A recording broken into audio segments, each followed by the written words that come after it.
Welcome to our channel. Today we how to verify MongoDB Atlas IP access lists and network settings, beginner guide step by step clearly.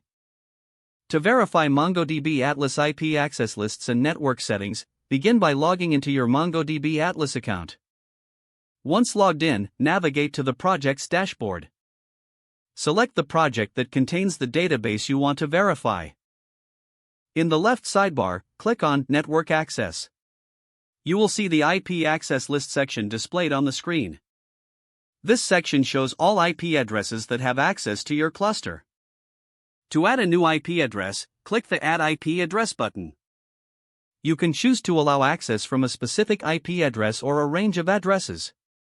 For temporary access, use the option Allow Access from Anywhere. Remember that this grants access to all IPs, which can pose security risks. Once you've entered the desired IP address or range, click the Confirm button. Next, return to the left sidebar and click on Clusters. Locate your cluster and click on the Connect button. When the connection options appear, select Connect Your Application. This section will provide connection string details. Make sure the connection string reflects the current IP access settings. Review any settings that include security parameters.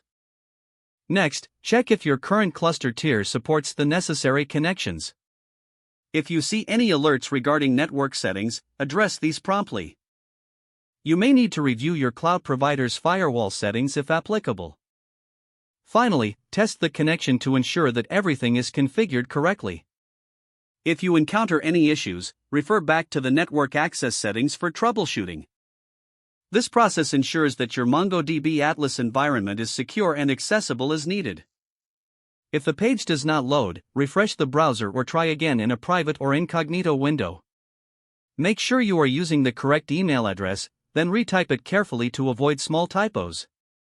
If your password is not accepted, use the reset option and create a new strong password you can remember. Check your spam folder for verification or security emails, then complete any requested confirmation steps. Enable two-factor authentication if available to improve account security and reduce unauthorized access risk. After signing in, review your profile details so your contact information and settings are accurate and current. If you see an error message, note it down and try again after restarting your device and internet connection. Log out when you finish, especially on shared devices, to keep your account and payment information secure. If the page does not load, refresh the browser or try again in a private or incognito window. Don't forget to like this video and subscribe to our channel for more step-by-step tech guides.